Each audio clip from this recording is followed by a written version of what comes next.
Plástica es un grupo de trastornos principalmente que se caracterizan por alteraciones en el aspecto morfológico de los glóbulos rojos, estas que se encuentran en desarrollo en la médula ósea, es decir, generalmente los glóbulos rojos tienen un tamaño normal que está comparado al tamaño de los linfocitos, pero en las anemias megaloblásticas se caracterizan porque los glóbulos rojos son más grandes, están aumentados de tamaño. Y a nivel del hemograma, pues eso lo vemos en el volumen corpuscular medio, que su valor normal está arriba de 100 en las anemias megaloblásticas. Fuera de los glóbulos rojos también hay alteración en las otras líneas celulares. Eh, a nivel periférico, lo que podemos ver es en los neutrófilos, que generalmente tienen de 3 a 5 lobulaciones.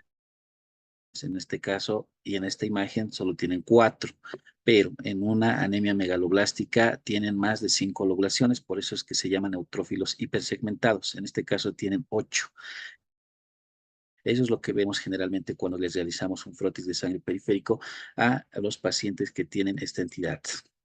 Dentro de lo que son las causas, pues la principal causa es la deficiencia de dos vitaminas, tanto la cobalamina como el folato.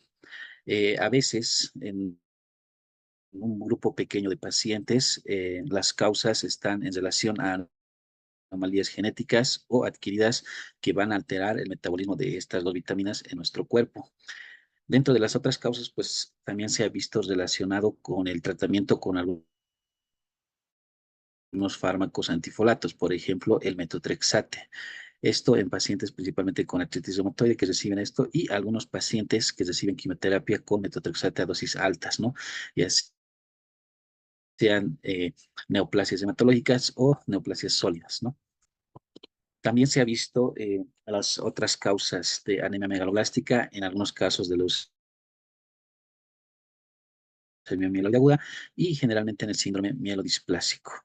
Algunos fármacos que van a interferir en la síntesis del DNA, como la hidroxiuria, que es un fármaco que se usa en algunas neoplasias mieloproliferativas crónicas, la mercaptopurina, que también se utiliza como parte de quimioterapias, y la acetoprina, ¿no? Que usan como inmunomodulador en algunas enfermedades inmunológicas.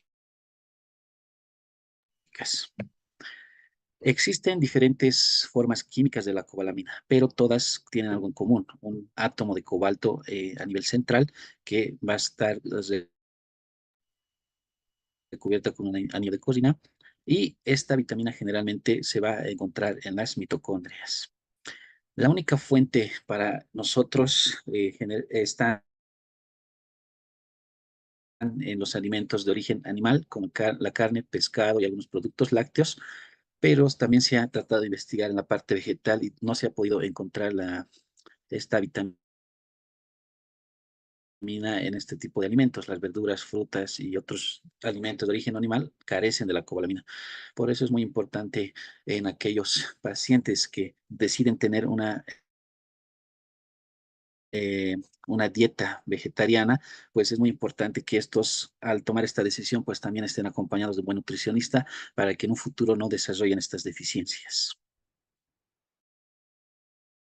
Las reservas corporales de la vitamina B12 son de 2 a 3 miligramos, y esto en caso de que un paciente deje de consumir la cobalamina o la vitamina B12, ya deje de consumir y no tenga ningún aporte, pues estas reservas que tenemos de 2 a 3 miligramos alcanza para que ese paciente pueda estar de 3 a 4 años sin ninguna molestia a nivel hematológico, pero ya pasado este tiempo pueden empezar a desarrollar una anemia megaloblástica.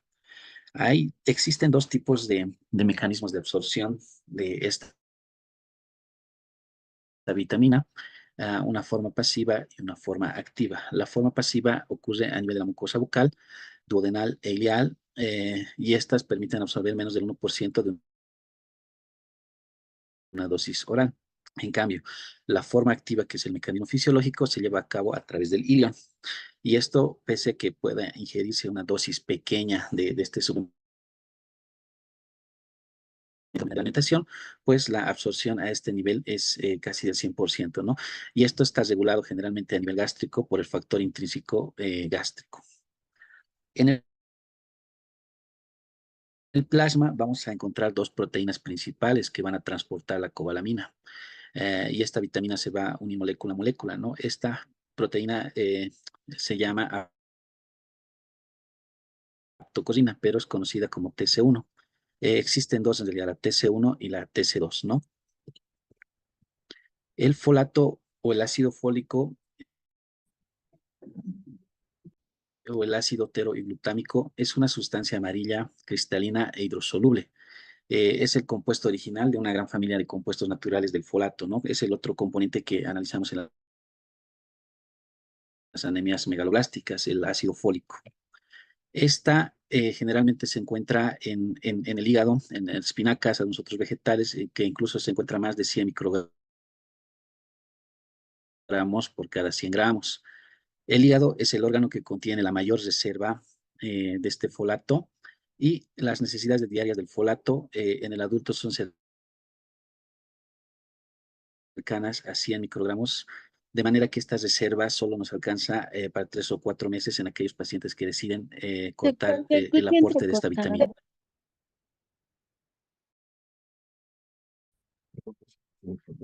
Buenas Todos noches, tienen el mismo doctor. problema, tal vez. ¿Será que puede explicar un poco más Sí, lento, por doctor, favor? se escucha cortado. Escucha entrecortado, doctor. Sí, hay Tal vez momentos con el micrófono y entrecortados. eso. Sí, Todos tienen. entrecortado, doctor. Si podría explicar un Ya, poco más lento, por favor, doctor. Sí, doctor, como se ya. entrecorta A ver, y de déjenme golpe ver su un voz momento la. rapidito, como es rápido, más rapidito empieza a decir y no se le entiende. Tal vez un Ah, poco más debe ser lento y se va a ir entendiendo. perfecto, debe ser por el. Déjenme.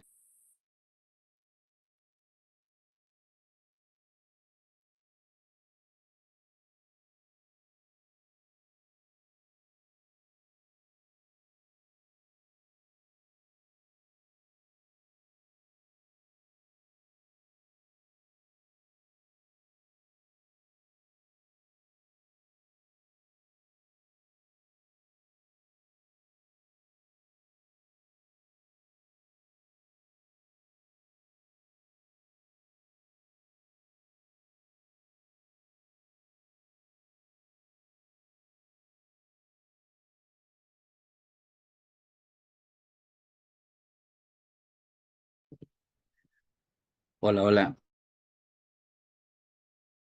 ¿Me escuchan? Sí se lo escucha. Sí, doctor. Sí se Sí, escucha, doctor.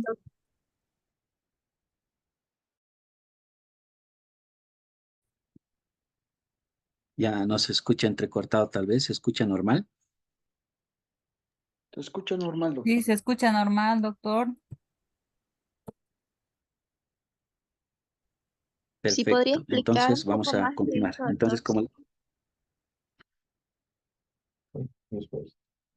Perfecto. Entonces, como les decía, a diferencia de la cobalamina, que si un paciente deja de consumirla, las reservas pues nos puede aguantar para unos 3 a 4 años, los folatos se consumen más rápido. No, las reservas solo nos alcanzarían para 3 a 4 meses. Y los alimentos que generalmente contienen más ácido fólico, pues son los que están aquí listados, ¿no? Los espárragos, salmón, atún, la palta, la naranja y el hígado principalmente, ¿no? Los folatos se absorben con mayor rapidez en la porción superior del intestino delgado, en el yeyuno, y en promedio se absorbe cerca del 50% del folato de los alimentos que consumimos. Dentro de lo que son las manifestaciones clínicas, eh, básicamente se caracteriza por un síndrome anémico, ¿no? Aquellos pacientes que presentan astenia, adinamia, anorexia, puede haber pérdida de peso, puede haber algunos pacientes diarrea, estreñimiento. Se ha evidenciado ya signos a la hora de la exploración física en estos pacientes por la deficiencia de folato y cobalamina, en donde a nivel bucal se evidencia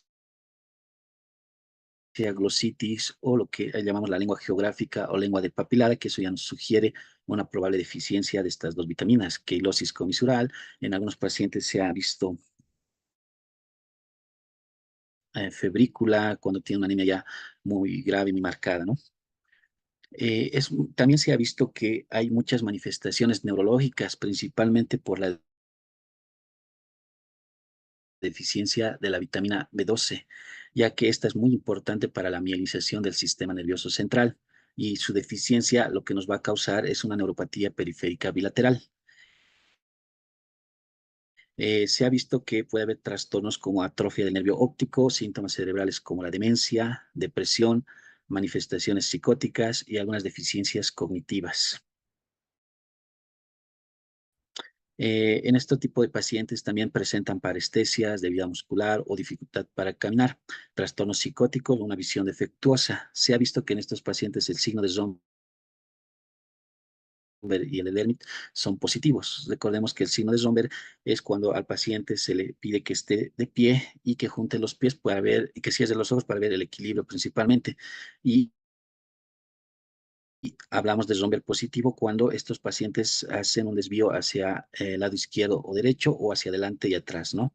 Entonces, en aquellos pacientes que presentan una deficiencia de esta vitamina se ha visto el Zomber positivo. La deficiencia prolongada de esta vitamina en la alimentación durante la infancia se ha visto relacionada con con un desarrollo anómalo del encéfalo y produce una deficiencia intelectual. En los lactantes puede haber dificultad en la alimentación, letargo e incluso coma, además de convulsiones y mioclonías. A nivel de los tejidos, lo que se ha visto que la deficiencia causa, además de la médula ósea en superficies epiteliales, pues puede causar lo que habíamos mencionado, la glositis, ¿no? Y algunas alteraciones a nivel de la mucosa gástrica y del intestino delgado. En el embarazo se ha visto que daña las gónadas y es común la infecundidad en tanto en varones como mujeres. Dentro de las causas de prematurez en el embarazo y parto, pues se ha visto la deficiencia de folato, además que la deficiencia de estas dos vitaminas pues produce abortos recurrentes. Por eso es muy importante en aquellas madres hacer siempre una anamnesis correcta para ver cómo está la alimentación, porque hay algunas pacientes, especialmente en el área de ginecología, donde ellas refieren abortos a repetición y muchas veces se desvía un poco la disquisición para tratar de encontrar el diagnóstico, guiándonos quizás a un probable síndrome antifosfolipídico, otras alteraciones que produce abortos a repetición, ¿no? Y no así viendo y priorizando la dieta, ¿no? No preguntando a la mamá cómo estaba su dieta durante el embarazo o si ha consumido o no estas vitaminas durante las primeras semanas del embarazo. Eh, Se ha visto la asociación de la deficiencia del ácido fólico con los defectos del tubo neural, esto principalmente en las primeras 12 semanas del embarazo, cuando la madre no consume el ácido fólico. Por eso es importante que ni bien una madre se entere que está con el embarazo, pues iniciar de manera inmediata el ácido fólico para que tome cada día. Esto nos va a reducir el 70% en la frecuencia de los defectos en el tubo neural, como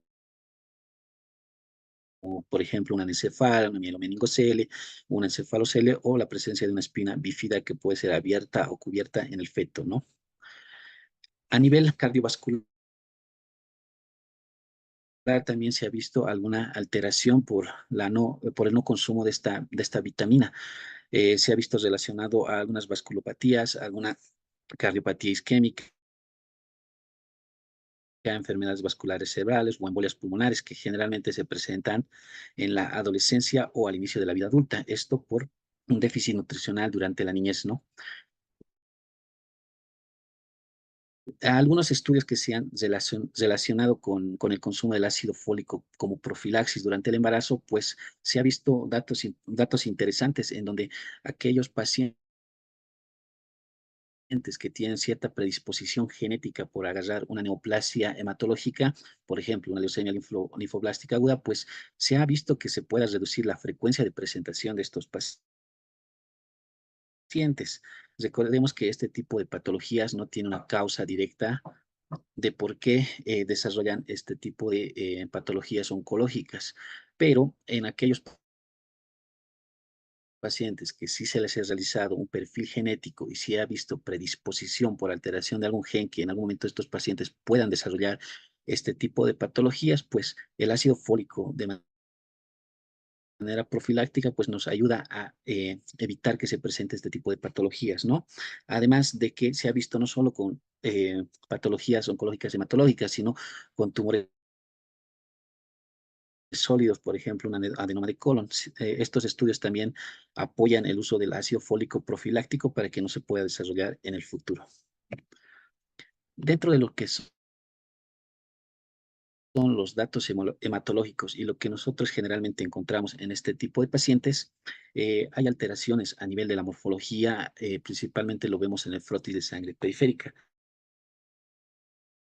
Por eso es muy importante que cada uno de nosotros, cuando nos encontremos ante un paciente con una alteración o con una citopenia en el hemograma, ya sea una anemia, una leucopenia o trombocitopenia, es muy importante que nosotros podamos solicitar un frotis de sangre periférica.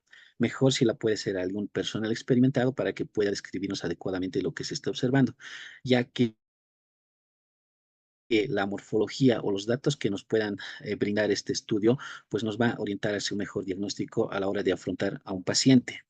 En el caso de la anemia megaloblástica, pues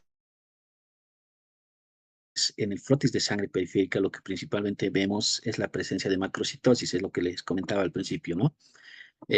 Glóbulos rojos aumentados de tamaño, más grandes, además de la presencia de neutrófilos hipersegmentados. En este caso, este neutrófilo tiene 6 lobulaciones. Generalmente lo normal es de 3 a 5. Este neutrófilo hipersegmentado ya es un dato indirecto de que el paciente puede estar cursando quizás con una anemia megaloblástica. Un dato muy importante, quisiera que a todos se les quede, es que cuando nosotros abordamos a un paciente y en el hemograma evidenciamos pancitopenia, debemos tratar de buscar la causa. Generalmente todos sospechan en el servicio de emergencias o en cualquier otra área, pues de una probable leucemia que sí tiene una gran frecuencia de presentación o debutan con una pancitopenia. O buscan en otros casos algún tipo de infecciones virales o en el caso de las enfermedades autoinmunes, un lupus activo, una artritis activa, que cursan también con pancitopenia. Pero para eso es muy importante hacer la disquisición clínica con los valores hematimétricos, en este caso el BCM. Ya cuando nosotros vemos una pancitopenia, un BCM elevado, pues ya nos estaría guiando el diagnóstico hacia una anemia megaloblástica. Si bien el término de anemia megaloblástica, pues indirectamente nos diría que solo está alterada la serie roja, es decir, una anemia y nada más, que a veces sí cursan los pacientes, la mayoría de los pacientes debutan con pancitopenia, por eso es muy importante analizar todas estas cosas. Por eso es importante ver el hemograma, el frotis de sangre periférica, pues para guiarnos, ¿no? Y así poder orientar y llegar al diagnóstico e iniciar el tratamiento lo más antes posible. A nivel de médula ósea, lo que generalmente vemos, debido a la anemia grave a nivel periférico, pues la médula ósea trata de compensar ese cuadro de citopenia a nivel periférico, por lo que se hace hipercelular, empieza la producción de la serie roja, especialmente la serie eritroide, en donde va a aumentar su producción, pero ante la gran demanda de los glóbulos rojos, pues llega a producir una producción deficiente, es decir, que las células más jóvenes pues deberían empezar a madurar a nivel morfológico, pero se caracterizan porque estas células empiezan a crecer y siguen manteniendo características de las formas más primitivas, de las formas más tempranas. Entonces, a esto lo llamamos nosotros como una hiperplasia eritroide, con una maduración megaloblastoide. ¿Por qué? Porque estas células empiezan a crecer y además de que el núcleo del eritroblasto, que es la forma más joven de los glóbulos rojos, va a conservar su aspecto primitivo, ¿no? Se observa también a nivel de médula ósea estas células que son los metamielocitos, que en un tamaño normal deberían ser más pequeños, más o menos como este neutrófilo, pero empiezan a crecer de una manera agrandada, y eso es otro dato indirecto de que ese paciente puede estar cursando con una deficiencia de una de estas dos vitaminas, ¿no? Además, a nivel de los megacariocitos, que es la célula progenitora que al final va a producir las plaquetas, lo que vemos nosotros es megacariocitos hiperpoliploides, es decir, que tiene múltiples lobulaciones, como podemos ver acá. Esto debería tener menos lobulaciones para ver que este megacariocito tiene un aspecto normal. Dentro de las causas de absorción deficiente de la cobalamina, pues lo enmarcamos en este cuadro, que puede ser principalmente nutricional, ya sea una absorción deficiente de causas gástricas o causas intestinales. Dentro de una absorción deficiente, pues la que más encontramos es la anemia perniciosa. Esta se caracteriza por la ausencia del factor intrínseco. Recordemos que el factor intrínseco a nivel del estómago, el factor intrínseco gástrico, pues es muy importante en el mecanismo o en el metabolismo de absorción de la cobalamina mediante esa proteína de la TC1 y la TC2. Entonces, en la anemia perniciosa se caracteriza porque generalmente a nivel del estómago hay una atrofia gástrica. Al haber la atrofia gástrica, pues hay una deficiencia o ausencia directamente de este factor intrínseco, por lo que nos va a llevar a una mala absorción de la cobalamina a nivel gástrico, ¿no? Esto se ha visto vinculado a una hipogamaglobulinemia y a pacientes generalmente del grupo sanguíneo de tipo A. En el suero de estos pacientes, pues se ha visto dos tipos de inmunoglobulinas G contra este factor intrínseco, ¿no? Un anticuerpo, que es el bloqueador o tipo 1, que este va a impedir la combinación del factor intrínseco con la cobalamina, y otro anticuerpo de unión o de tipo 2, que impide la unión del factor intrínseco con la mucosa ileal. El tipo 1 aparece generalmente en el 55% de los pacientes, mientras que el tipo 2 en el 35%. La otra causa de deficiencia en la absorción de esta vitamina está dentro de las causas gástricas. Puede haber una deficiencia congénita del factor intrínseco. Ya no puede ser por culpa de una atrofia gástrica, sino directamente hay una deficiencia congénita. Esta deficiencia congénita se la diagnostica generalmente ya durante en una etapa temprana, ¿no? Antes del tercer año de vida, estos pacientes, niños, no deberían tener por nada del mundo esta anemia megaloblástica, ¿no? Pero si hay datos y encontramos, pues tendríamos que buscar la deficiencia de uno de estos factores, ¿no? La otra causa gástrica, pues, es la gastrectomía. Generalmente la gastrectomía se realiza en aquellos pacientes que tienen un CA gástrico. Entonces, a este tipo de pacientes se les hace la gastrectomía total o parcial, y ahí es donde se evidencia o se instituye o se trata de iniciar ya un tratamiento profiláctico con esta vitamina para evitar el desarrollo de una anemia megaloblástica en un futuro. Dentro de las causas intestinales, pues una absorción deficiente selectiva de la cobalamina, como es el síndrome de Imerslund o el síndrome de Imerslund-Grasbeck, en donde va a haber una absorción deficiente congénita de la cobalamina y una anemia megaloblástica. Es la causa más frecuente en la lactancia en los países occidentales, y los pacientes pues van a secretar cantidades no normales de factor intrínseco, pero no pueden absorber la cobalamina por deficiencias en la absorción, ¿no? También se ha visto dentro de las causas intestinales, esto principalmente, una vez más repito, en lactantes o en niños, una deficiencia congénita de la proteína transcobalamina 2. Este tipo de pacientes pues tienen una deficiencia de esta proteína de la TC2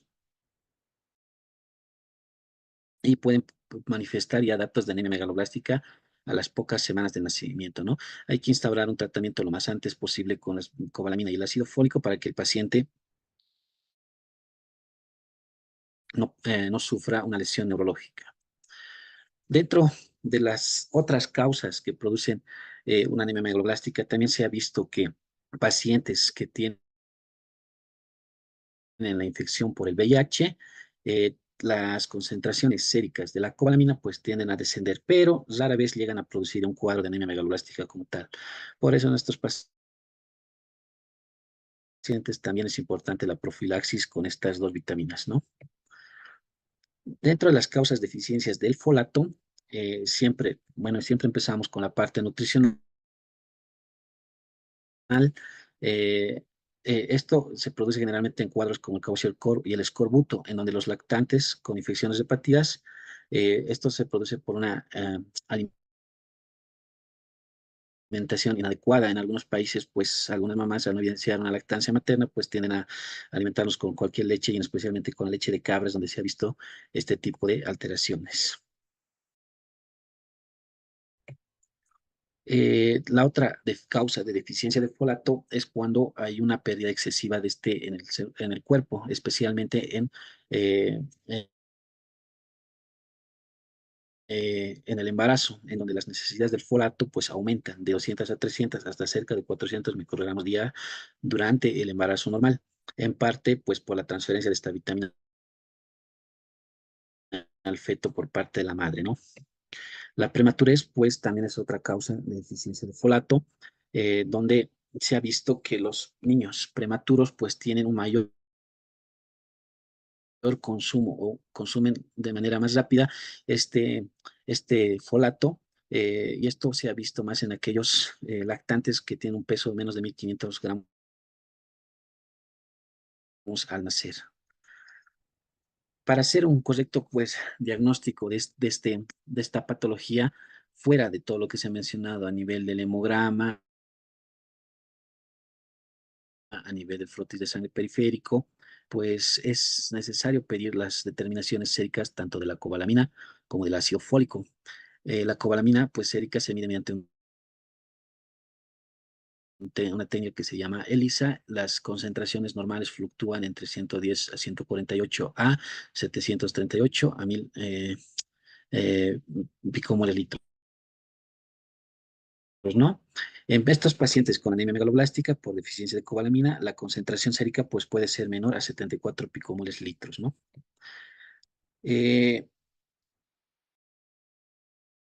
Para hacer otro correcto diagnóstico o buscar otro tipo de causas en este tipo de pacientes, se puede solicitar, bueno, de acuerdo a la disponibilidad en el medio, el metilmalonato y la homocisteína en suero, ¿no? En pacientes que tienen la deficiencia de cobalamina, la concentración sérica del metilmalonato pues está elevada y al igual que la homocisteína sérica. Pero cabe recalcar que estos estudios no son estudios que se deben solicitar en una primera instancia, sino más ya para corroborar el diagnóstico, porque generalmente cuando nosotros ya tenemos los datos morfológicos, tanto a nivel de médula ósea como a nivel del frotis de sangre periférico y el mismo hemograma, ya iniciamos el tratamiento pues para tratar de resolver lo más antes posible el cuadro hematológico por el que esté cursando el paciente. Las deficiencias de cobalamina, pues estas se producen principalmente en los veganos. Por eso, como les repito, es muy importante que aquellos pacientes o personas que decidan iniciar una dieta vegana y bueno, se respeta, ¿no? Cada pensar de cada persona, es muy importante asesorarlos que vayan con un nutricionista y puedan asesorarse en qué alimentos consumir para evitar este tipo de deficiencias. La deficiencia de folato, pues se mide mediante una técnica también llamada la ELISA. La cifra normal está entre 11 a 82 nanomoles litro. A veces, cuando tenemos todas las herramientas para poder hacer el diagnóstico de esta patología, es decir, contar con determinaciones del folato o vitamina B12, muchos médicos pues tratan de reponer solo la vitamina que está deficiente. Pero se recomienda siempre administrar conjuntamente ambas, así no tengamos evidencia o así tengamos evidencia de la deficiencia de una de las dos, ¿no? Para que podamos ayudar a salir al paciente de este cuadro, ¿no? La transfusión, una vez más lo repito, como el día de ayer, solo a pacientes sintomáticos. Los pacientes que son asintomáticos es mejor no transfundir porque después del tratamiento, a la semana o a las 2 semanas ya encontramos una respuesta favorable, ¿no? Los pacientes con una deficiencia de cobalamina que ya se ha evidenciado laboratorialmente por alguna deficiencia de las anteriores proteínas que se ha mencionado, se recomienda que ya pues de por vida tengan que tener un tratamiento profiláctico con inyecciones semanales de la vitamina B12 para evitar que lleguen a la anemia megaloblástica, ¿no? Las indicaciones para iniciar el tratamiento, pues como les decía, es demostrar que ya tenga al paciente datos de megaloblastosis, tanto a nivel de médula ósea como frotis de sangre periférico y en el hemograma, para así también tratar de evitar las neuropatías secundarias, ¿no? El tratamiento generalmente de la cobalamina es de una ampolla intramuscular cada día por 2 semanas. Una vez pasadas las 2 semanas, pues se recomienda administrar una ampolla cada semana por 3 a 4 meses. Este tratamiento, la forma de evaluar es muy importante y esta se realiza mediante un hemograma y la presencia de reticulocitos. Entonces, cuando ustedes inicien el tratamiento en este tipo de pacientes o incluso ante cuando queda la duda diagnóstica de si eso no es una deficiencia de estas vitaminas, generalmente nosotros iniciamos una prueba terapéutica. Llamamos prueba terapéutica cuando iniciamos de manera profiláctica tanto la vitamina B12 como el ácido fólico. Al tercer o cuarto día pueden solicitar un hemograma, pero siempre acompañado con reticulocitos. Cuando en el nuevo control de reticulocitos muestra una reticulocitosis, es decir, mayor al 2.5%, incluso llegan hasta 6, 8 u 11%, pues indirectamente nos está diciendo que el tratamiento está siendo efectivo y que ese paciente va a salir del cuadro hematológico en el que está. En cambio, cuando se inicia el tratamiento del ácido fólico, la dosis diaria puede variar entre 5 a 15 miligramos. A veces iniciamos el ácido fólico 5 miligramos cada 12 horas o cada 8 horas, dependiendo del cuadro de anemia en el que esté. Pero como un tratamiento estándar se menciona 5 miligramos cada 12 horas, ¿no? Y la duración de este tratamiento casi siempre es 4 meses, porque tenemos que reponer tanto la deficiencia en ese momento como las reservas que están en el cuerpo, ¿no? En el embarazo es necesario administrar 400 microgramos de ácido fólico diarios antes y durante el embarazo para evitar esta anemia megaloblástica y obviamente reducir la frecuencia de los defectos del tubo neural. Si la mujer ya tiene un antecedente de que un feto o un bebé previo haya debutado con los defectos del tubo neural, pues se recomienda que reciba 5 miligramos de ácido fólico diario cuando esté en la planificación familiar, cuando esté planeando embarazarse. Esto para que podamos prevenir los defectos del tubo neural, ¿no?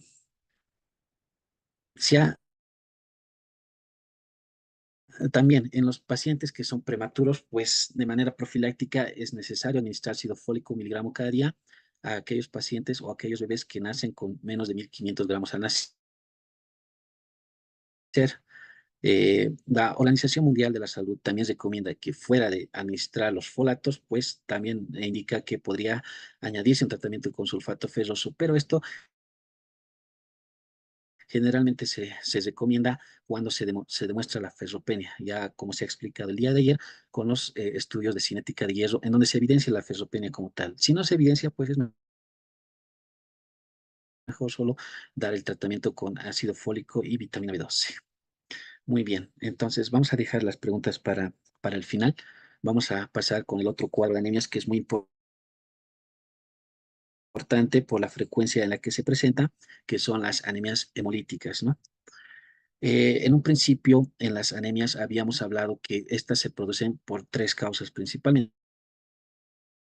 Una disminución de la producción de los glóbulos rojos, un aumento de la destrucción de estos o una hemorragia aguda, ¿no?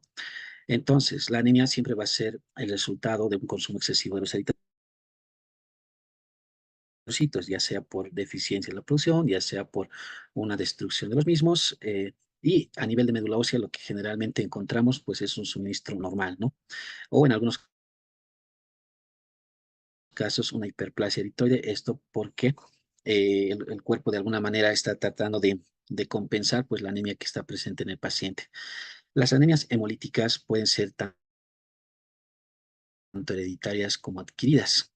Pueden ser agudas o crónicas, leves o graves, y dependiendo del sitio de hemólisis puede ser intravascular o extravascular.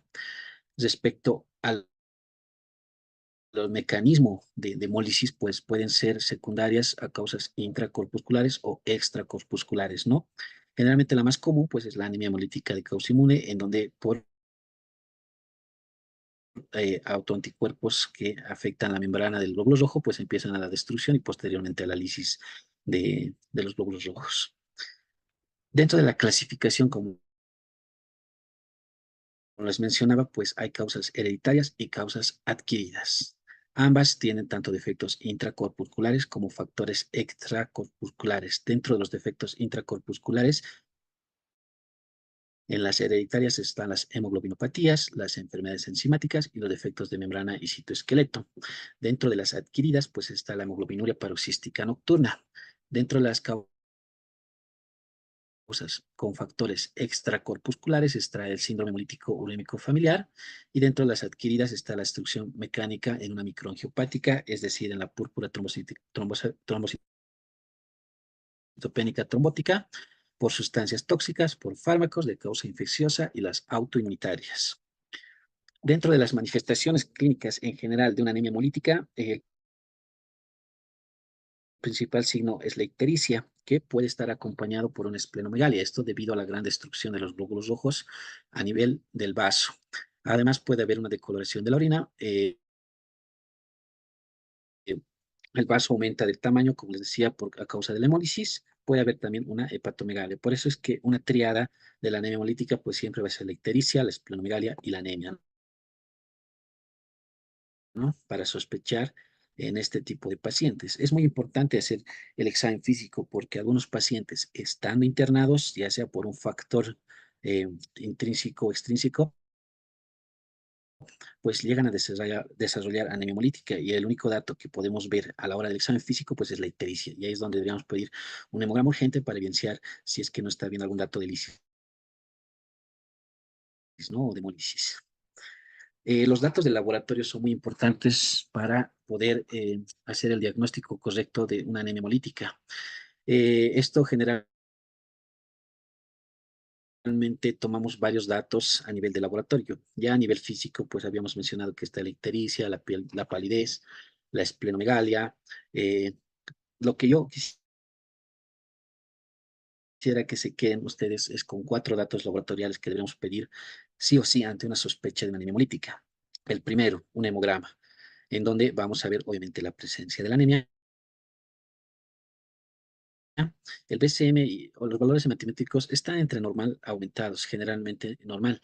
El otro dato laboratorial son los reticulocitos, que siempre están aumentados, y eso nos hace sospechar de una anemia hemolítica. Las bilirrubinas a predominio indirecto es la que generalmente está aumentada. La LDH está aumentada hasta 10 veces el valor normal cuando es una hemólisis intravascular.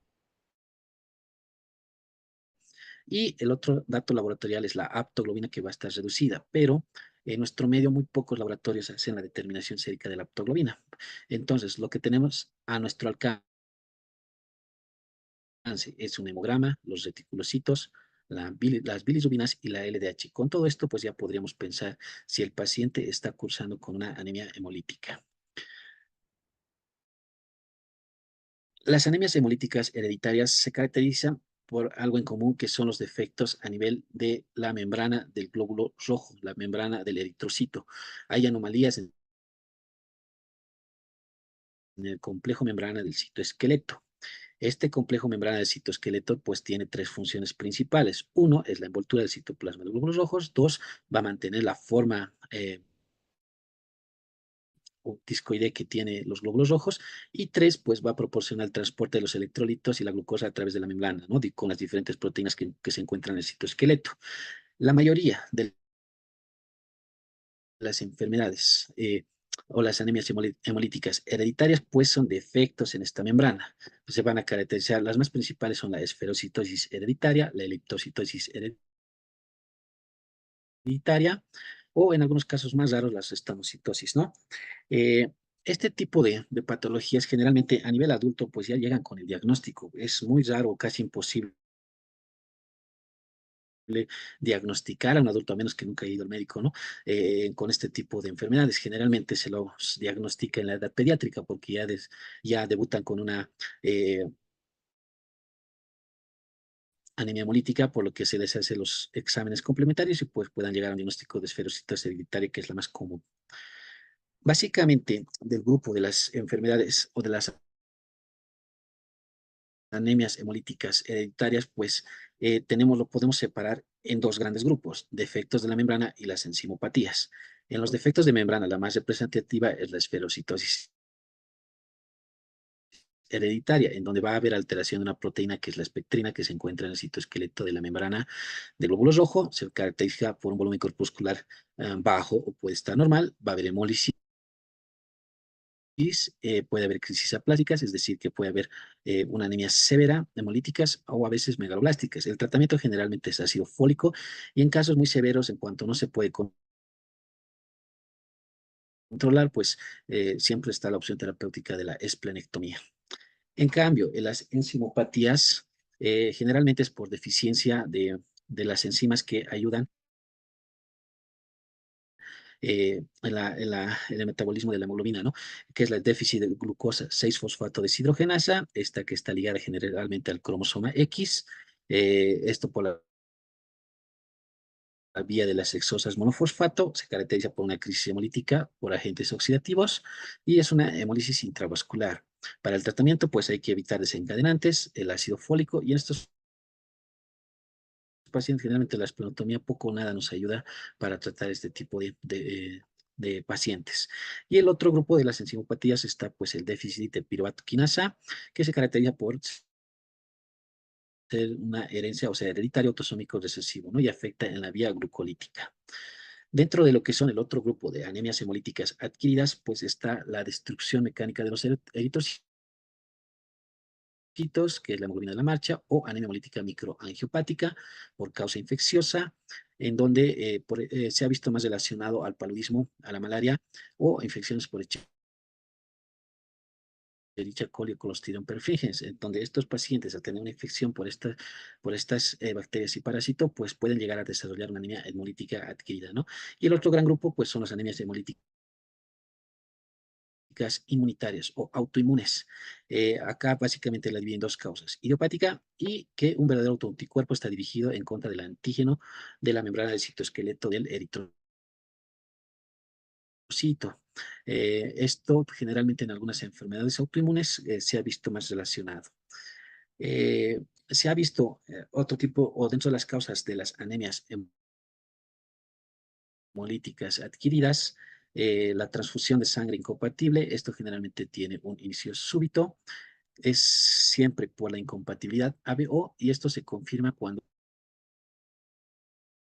nuevamente se realiza los estudios de prueba cruzada, tanto de la muestra del paquete que se estaba administrando y la muestra del paciente. Por eso es muy importante que ustedes, ante una situación de que tengan que indicar una transfusión sanguínea a un paciente por las indicaciones que ya se han mencionado anteriormente, una anemia severa o que tenga que tener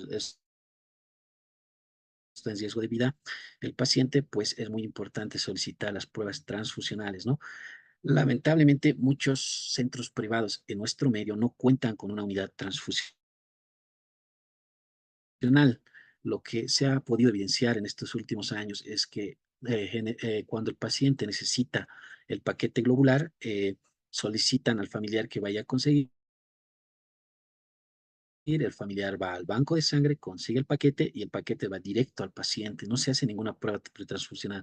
A lo mucho solo se compatibiliza el grupo sanguíneo, o sea, se dice que el paciente es O positivo, entonces hay que ir a conseguir un paquete O positivo. Lamentablemente esa es nuestra realidad, por eso es muy importante tratar de evitar esto y que se haga sí o sí las pruebas pretransfusionales, porque de esa manera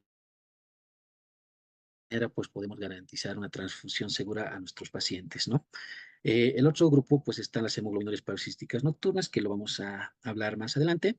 La criomoglobinuria, también más adelante lo vamos a hablar. Las otras causas de anemia hemolítica adquirida, pues está la septicemia, cuando hay infecciones, principalmente exotoxinas por el Clostridium perfringens. Esto se logra constatar con hemocultivos cuando el paciente cursa con este tipo de infecciones y la anemia hemolítica. Las anemias hemolíticas microangiopáticas, que se caracteriza por una fragmentación eritrocítica. La más representativa, pues, es la púrpura trombocitopénica trombótica, que se caracteriza por una trombocitopenia asociada a datos de hemólisis y nefrosis de sangre periférica, pues la presencia de esquistocitos, que son células en casco, o sea, glóbulos rojos que tienen la forma de casco. La anemia hemolítica autoinmune, pues está producido principalmente por autoanticuerpos del sistema inmune que van a ir directamente a atacar a antígenos presentes en la membrana del glóbulo rojo. Estas generalmente son de dos tipos, la IgG o IgM. La anemia hemolítica autoinmune puede ser grave, pese al tratamiento del 5 a 10% de los pacientes, pues tiene una gran mortalidad pese al tratamiento que se puede instaurar, ¿no? Eh, esta anemia hemolítica autoinmune, al igual que las otras anemias hemolíticas, se caracterizan por la presencia de ictericia y cuando es intravascular, pues a nivel del examen general de orina podemos encontrar una hemoglobinuria. Es muy importante que nosotros, cuando sospechemos de esta entidad, fuera de pedir el hemograma, los reticulocitos, la LDH y las bilirrubinas, es sí o sí necesario solicitar el test de Coombs o prueba de Coombs o prueba de la antiglobulina. Esto hay que solicitar al laboratorio que haga un test de Coombs directo e indirecto. Esto para ver si es positivo o no. Esto nos va a permitir encontrar estos autoanticuerpos y de esta manera pues iniciar el tratamiento correcto a nuestro paciente. Esta anemia hemolítica autoinmune la se llaman también por anticuerpos calientes. En cambio, la crioglobulinemia, que vamos a hablar más adelante, se llama por anticuerpos fríos. Esta es la más frecuente, generalmente se produce por la presencia de anticuerpos que reaccionan a 37 grados. Estas se van a dirigir contra los antígenos de la membrana del eritrocito y esta su naturaleza es como IgG. En cambio, la crioglobulinemia o por anticuerpos fríos se caracteriza por anticuerpos, la IgM. Entonces, la incidencia de presentación es de 10 casos por cada 1.000.000 de habitantes y puede aparecer o presentarse a cualquier edad. La anemia hemolítica autoinmune por anticuerpos calientes puede tener una presentación aguda o insidiosa que nos estemos dando cuenta. Es muy importante ver siempre los reticulocitos. Generalmente un tercio de los pacientes tienen esplenomegalia. Algunos pacientes han reportado presencia de adenopatías, adenomegalias como una hepatomegalia y también la esplenomegalia. Algunos pacientes presentan exantema cutánea. Aquí hay un dato importante que es el síndrome de Evans, que la verdad no se presenta, no es muy frecuente, pero se ha visto casos en donde el paciente intercurre con una anemia hemolítica autoinmune ya demostrada con los datos laboratoriales, tanto el hemograma, bilirrubinas, LDH y reticulocitos, además del test de Coombs. El síndrome de Evans se caracteriza por una anemia hemolítica autoinmune más una trombocitopenia autoinmune, es decir, una PTI. Entonces, muy pocas veces se ven este tipo de casos en estos pacientes, ¿no? El síndrome de Evans, pero es bueno conocer el dato. En cuanto al tratamiento de la anemia hemolítica por anticuerpos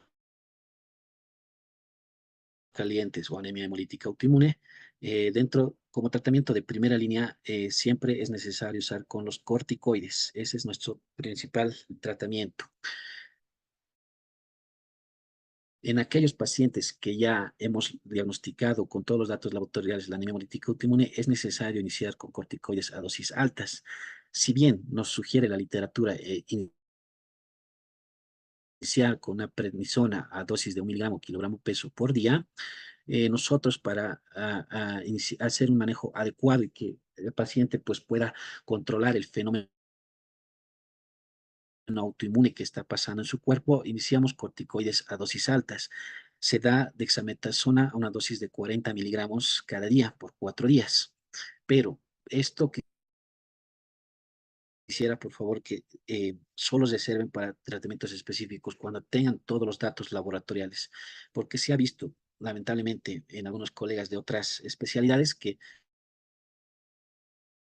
ven una anemia severa o ven una trombocitopenia, pues deciden iniciar corticoides a dosis altas sin haber hecho la disquisición del diagnóstico y sin tener un diagnóstico a nivel de médula ósea. Recordemos que los corticoides a dosis altas modifican la morfología a nivel de la médula ósea. Por ejemplo, si un paciente con sospecha de leucemia por algún X o Z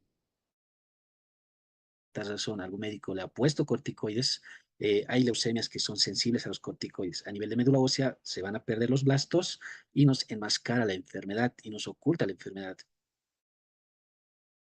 Posteriormente, cuando pasa el efecto corticoideo, ya estos pacientes pues debutan con una leucemia letal, una leucemia que prácticamente ya una pancitopenia severa, con complicaciones muy serias. Por eso es muy importante iniciar los corticoides cuando ya tengamos un diagnóstico ya correcto y establecido. Una vez que nuestro paciente haya recibido los 4 días de dexametasona, pues ahí es donde continuamos con la prednisona a la dosis de 1 miligramo kilogramo día. Si el paciente pesa, pues, que sé, 80 kilos, recibirá 80 miligramos cada día. Cuando encontramos una respuesta a las 3 o 4 semanas, es decir, que haya un ascenso de la hemoglobina, que la LDH baje, que las bilisubinas bajen y que los reticulocitos bajen y además que el test de Coombs sea negativo, pues hay que empezar ya una reducción paulatina, un desuso paulatino, es decir, 80 miligramos cada día toma 4 semanas, después podríamos bajar a 60 miligramos que toma otras 2 semanas, a 3, luego 40, luego 20, 10, 5 y así hasta retirar totalmente los corticoides, ¿no? En caso de que nuevamente, por alguna X o Z razón, el paciente nuevamente intercurre con el cuadro de hemólisis, pues hay que considerar el aumento de la dosis de los corticoides, ¿no? En caso de que el paciente no responda a los corticoides, en algunos casos ya hay que pensar pues en tratamientos quirúrgicos como la esplenectomía o actualmente se ha puesto como tratamiento de primera línea pues los anticuerpos monoclonales anti-CD20 como el rituximab. Esto de rituximab pues se administra una dosis una dosis de 375 miligramos kilogramo peso, pues cada semana por 4 dosis, ¿no? Lamentablemente, el rituximab no tiene una respuesta pronta, al igual que los corticoides. Por ejemplo, los corticoides tras la administración de 2 a 3 semanas, pues ya vemos mejorías laboratoriales. En cambio, el rituximab pues tiene un efecto tarda más en responder o evidenciarse las mejorías laboratoriales, ¿no? Pero si pese a estos dos tratamientos, pues no hay una buena respuesta, es mejor nomás continuar o considerar la esplenectomía para que el paciente pues no haga estos cuadros de anemia hemolítica. La anemia hemolítica adquirida por anticuerpos fríos o crioaglutininemia reacciona generalmente a bajas temperaturas. A veces pueden reaccionar entre 15 a 30 grados, ya empiezan a producir hemólisis y esta crioaglutininemia se caracteriza porque fuera de los datos de hemólisis que encontramos en el laboratorio, hay acrocianosis a niveles periféricos, es decir, dedos, nariz, oreja. Entonces, por eso es que se caracteriza la crioaglutininemia. Y a nivel de frotis de sangre periférica, pues lo que vemos es aglutinación en los glóbulos rojos, ¿no? Como podemos ver aquí en la imagen. Esto ya son datos indirectos de que ese paciente está cursando con una hemólisis. Y este tipo de patología, pues se activa principalmente por el frío. Como les mencionaba, el cuadro se caracteriza por una crocianosis, posteriormente puede haber una anemia, empeora durante el invierno, mejora en el verano y en la sangre podemos ver esta aglutinación o incluso podemos ver algunos microsferocitos a nivel de frotis de sangre periférica. La anemia hemolítica que está causada por agentes tóxicos o fármacos, generalmente su mecanismo inmunológico se debe a la acción farmacológica de algunos medicamentos. Por ejemplo, los antihipertensivos como el alfa-metil se ha visto relacionado a la presencia de autoanticuerpos contra el antígeno de la membrana de los eritrocitos, los heptenos, que es un grupo de medicamentos que cuando se ha administrado a una dosis alta, a una dosis máxima, en algunos pacientes ha llegado a desarrollar una anemia hemolítica. Y para el tratamiento de este tipo de anemias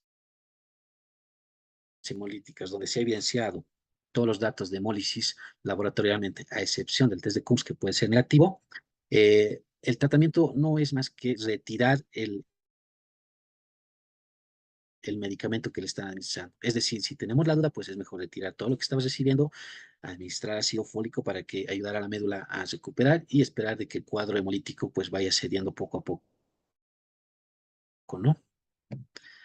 En este tipo de fármacos, los principales medicamentos, algunos que producen ya directamente una inducción inmune, es decir, con la presencia de los autoanticuerpos, la IgG, está la metilopa, la fludarabina y la procainamida, ¿no?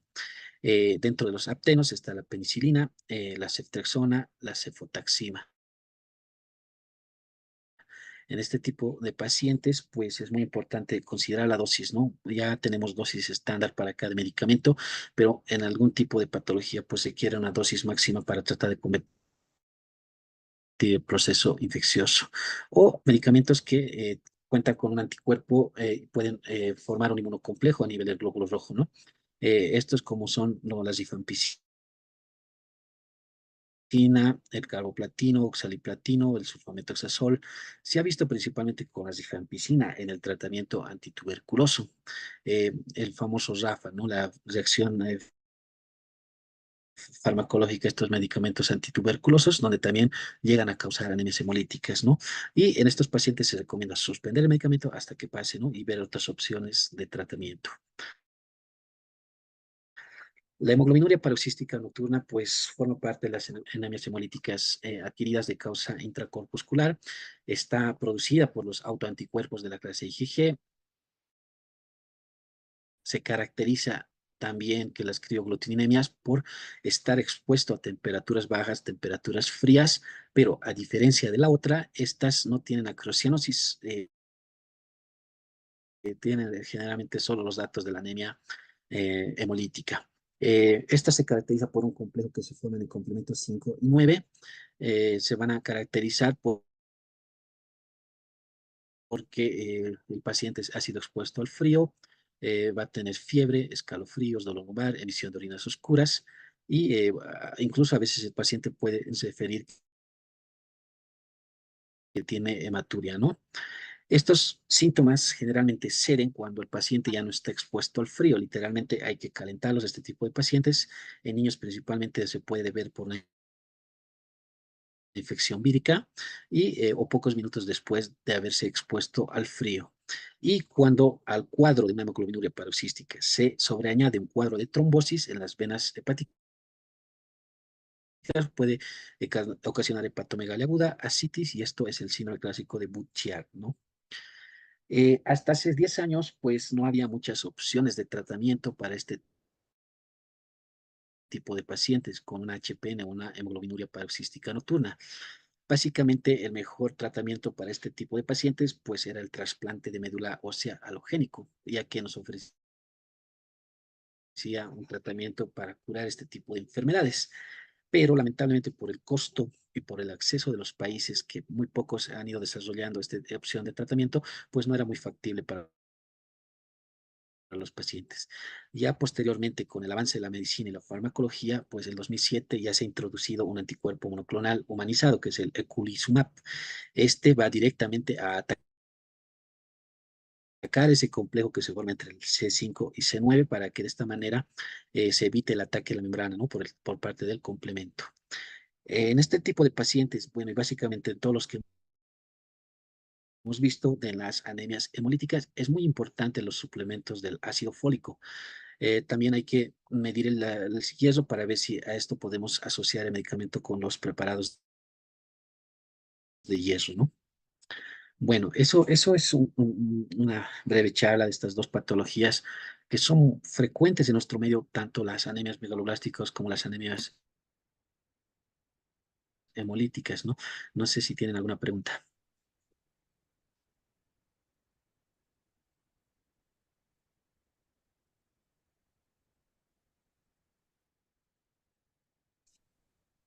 Doctor, disculpe, en la anemia megaloblástica, ¿los reticulocitos van a estar aumentados o disminuidos en este caso? Al momento del diagnóstico pueden estar normales o pueden estar disminuidos al momento del diagnóstico. Pero cuando ya se inicia un tratamiento tanto con ácido fólico y vitamina B12, a los 3, 4 días ya tendría que estar aumentado y eso ya nos daría un dato indirecto de que el tratamiento va a ser efectivo en este paciente. Ya, gracias, doctor. Doctor, buenas noches. Sí, buenas noches. Eh, quisiera preguntar, la dosis de cianocobalamina, recomendaba una ampolla cada día, pero no la dosis. ¿Cuál sería, por favor? La vitamina B12 se recomienda una ampolla. Mire, la vitamina B12 en nuestro medio pues viene de diferentes concentraciones, desde 10.000 unidades hasta 25.000 unidades internacionales. Se recomienda iniciar la de 25.000 unidades internacionales, es una ampolla cada día, pero no sé por qué hay poca disponibilidad de esta ampolla en todas las farmacias. A veces básicamente ya al paciente o al familiar le decimos que consiga la que encuentre, ya sea la de 10.000, 15.000 o 25.000 unidades internacionales, pero de preferencia se sugiere la de 25.000 unidades internacionales. Excelente, Bueno, gracias. Doctor, buenas noches. ¿Puedo consultar lo complementando, siguiente, doctor? Doctor, referente a un caso clínico, hablando de la anemia megaloblástica, justamente es una vecina. Ella padece, bueno, mujer aproximadamente de 45 años, soltera, pero vegana, doctor, más de 10 años que no come carne. Mm, Ella me mencionó que presenta vértigo, caídas y parestesias o adormecimiento, pero no en extremidad superior, en extremidad inferior, para lo cual Bueno, yo en sí deduje, ¿no? Es ya déficit de vitamina B12. O sea, deduje eso. Bueno, le dije que se haga un prótesis en sangre, bueno, hemograma, todo si ello. no, Pero si el no, cuadro clínico, doctor, más o menos de esta paciente, de los que son anemia megaloblástica, especialmente para los veganos, ¿cómo usted más o menos sabe ni que vienen al consultorio, doctor? ¿O vienen como este tipo o similar? Esa era mi consulta, doctor. Gracias. sí, fuera de con los datos clínicos de una anemia que son la astenia, dinámica, anorexia y los otros datos clínicos que nos indican que tiene anemia el paciente, están en las deficiencias de cobalamina las manifestaciones neurológicas. Si bien se ha descrito varias alteraciones a nivel neurológico, pues las parestesias también entran en ese grupo. Muy probablemente esta paciente sí habría estado cursando con un cuadro de anemia megaloblástica, pero para salir de dudas sí es importante pues la presencia del hemograma, el hemograma y los valores hematimétricos, ¿no? Pues para guiarnos con el PCM. Está bien, doctor. Gracias.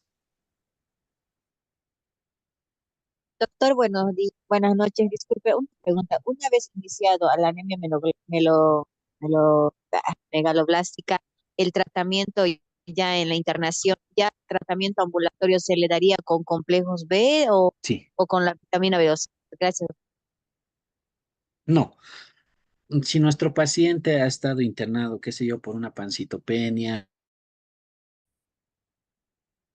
y se ha demostrado que es la anemia megaloblástica, se inicia el ácido fólico y la vitamina B12.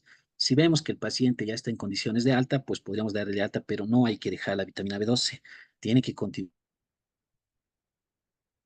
por 2 semanas. Una vez que termine las 2 semanas, pues posteriormente hay que hacer la administración de la ampolla una vez cada semana. Esto hasta 2 a 3 meses. Muchas gracias, doctor. Doctor, una pregunta. En Sí. resumen, ¿cuáles son las anemias donde se podría hacer la esplenectomía como tratamiento? Especialmente en las anemias hemolíticas, mejoran con anticuerpos monoclonales, pero obviamente no todos tienen acceso a ese tratamiento. Entonces, ¿cuáles serían curativas? Exacto. Generalmente en las anemias hemolíticas, ¿no? La que hemos hablado, ya puede ser las autoinmunes o las membranopatías, las que tienen esferocitosis o eritrocitosis. En estas está indicado la esplenectomía. Membranopatías y anemias autoinmunes, que nos responden al tratamiento, ¿no?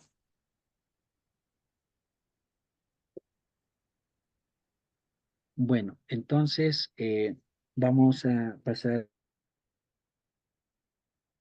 a un listado de preguntas para poder reforzar un poco el tema. Es característico de una anemia megaloblástica por déficit de folatos, todo lo indicado, excepto.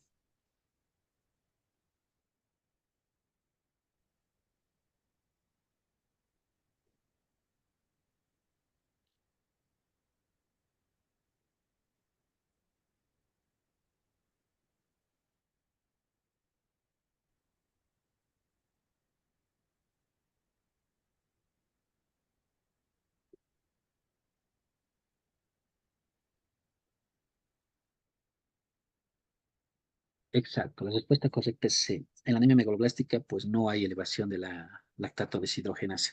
Sí lo habíamos comentado que podemos pedir el ácido metilmalónico o la homocistoína y obviamente ver la macrocitosis y los neutrófilos polisegmentados, ¿no? En la deficiencia de vitamina B12, ¿cuál de las siguientes afirmaciones es correcta?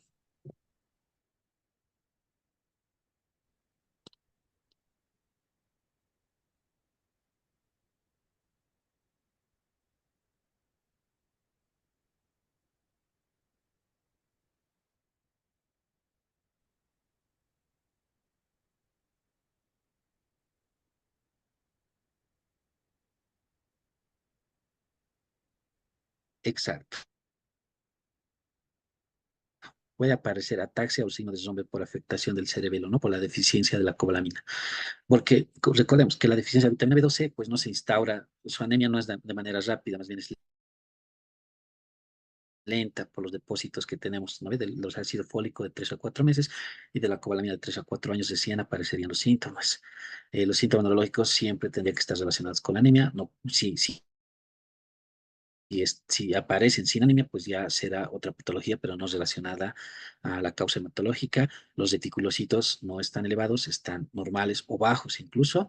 Y bueno, el signo de Babinski no está mencionado acá, ¿no? La carencia de vitamina B12 se caracteriza por todo lo indicado, excepto.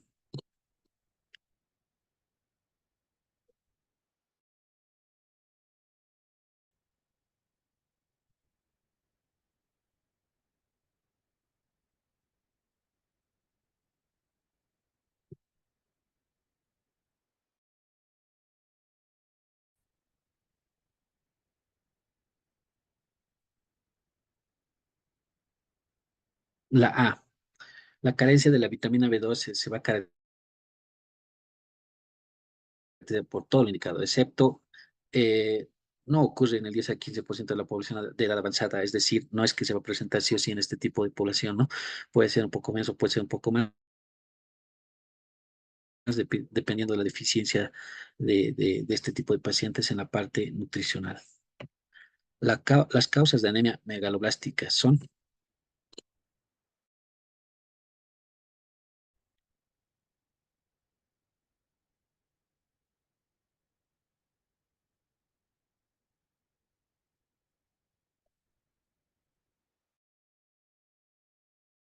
La respuesta correcta sí es E. Las causas de la anemia megaloblástica pues son deficiencia de folato, cobalamina o los fármacos antifolato.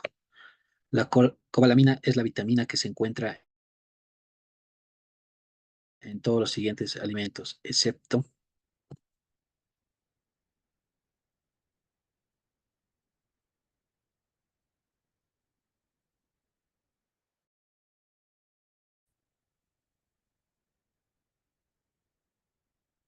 la B. En las espinacas, habíamos mencionado al principio que la cobalamina sí se encuentra en todos los alimentos de origen animal. Los alimentos de origen no animal, pues no tienen cobalamina, porque la espinaca no tiene cobalamina. Los folatos se absorben con mayor rapidez en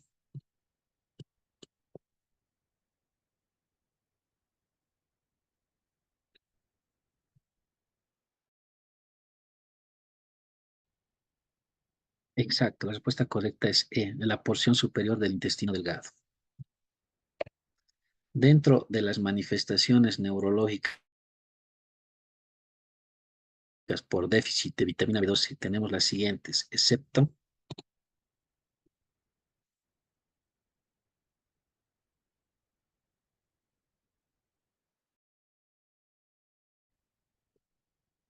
exacto, excepto la febrícula. No hay fiebre, ¿no? En las manifestaciones neurológicas. Los demás trastornos sí se presentan cuando hay deficiencia de esta vitamina. Señale el inciso incorrecto dentro de las deficiencias de cobalamina y folato en la anemia megaloblástica.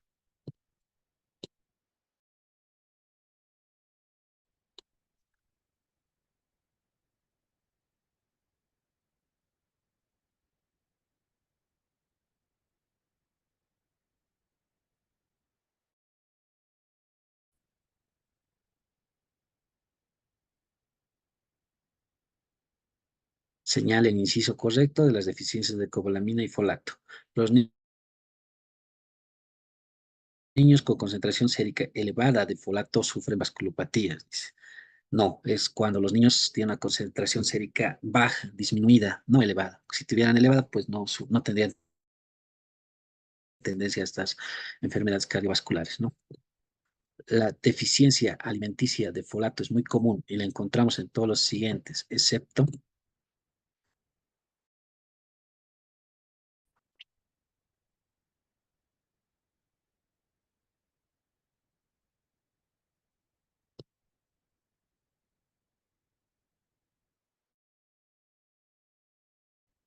excepto la infección por VIH. El VIH está más relacionado a la deficiencia de cobalamina, pero no llega a producir la anemia megaloblástica como tal, pero sí tiene valores disminuidos. El VIH está más relacionado con la cobalamina, no con el folato. Pero el escorbuto, En la déficit de deficiencia de vitamina C, folato, doctor. O sea, el escorbuto, ¿no? Vitamina C, ácido ascórbico, por eso.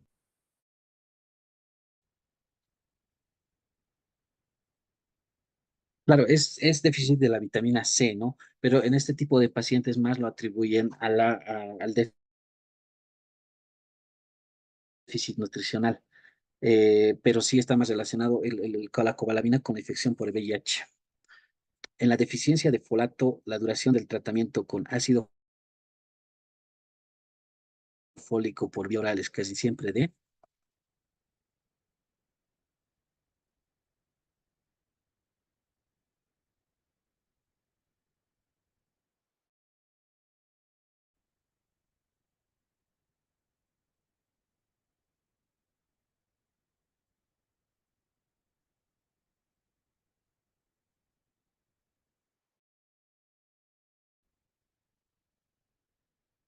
4 meses, ¿no? Es la respuesta correcta.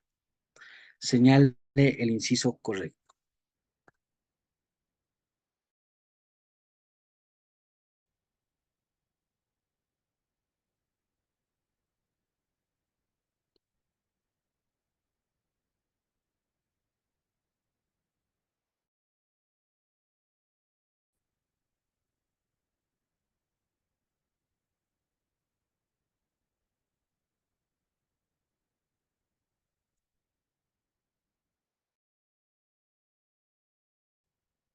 El inciso correcto es que si la mujer ha tenido un bebé ya con defectos del tubo neural, pues se recomienda que reciba 5 miligramos diarias cuando planea embarazarse y durante todo el embarazo. Bueno, esto ha sido un resumen de los diferentes grupos de anemia y más que todo enfocado en los que tienen mayor presentación actualmente, ¿no? Si bien hay otros tipos de anemias, la frecuencia con la que se presenta es prácticamente muy baja.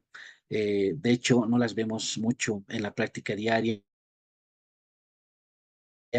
Las que se ha mencionado, se ha tratado de abordar en estos 2 días, pues son las que más se presentan, ¿no? Ah, Ya mañana vamos a continuar con el tema de las leucemias agudas, tanto linfocíticas como mieloides. El día jueves vamos a completar con las leucemias crónicas y ya posteriormente el viernes vamos a abordar el tema de linfomas, que son las patologías oncomatológicas también con mayor frecuencia de presentación, ¿no? Y esto nos va a servir, obviamente, para la práctica diaria, independientemente de las especialidades que cada uno escoja. Entonces, mañana continuaríamos con la clase. Gracias a todos por haber Disculpe, estado doctor. presentes. La clase de ayer de anemia ferropénica ya se subió a plataforma.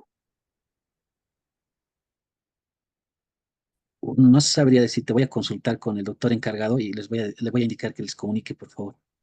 Ya, doctor, muchas gracias.